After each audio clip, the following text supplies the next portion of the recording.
Des de la CUP Mataró ens congratulem de la municipalització de l'aparcament de les Preses, que ha estat 40 anys en concessió. I d'aquests 40 anys hem perdut un munt de beneficis. Actualment donava un benefici net de 600.000 euros l'any i emplacem a l'Ajuntament a que segueixi amb aquesta línia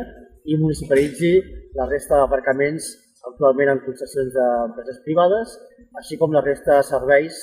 públics com la brossa, el servei de neteja dels edificis municipals, el servei de ràdio i els autobusos que municipalitzi per tal de garantir que aquests serveis públics siguin de qualitat i que els treballadors que hi treballen tinguin unes condicions justes.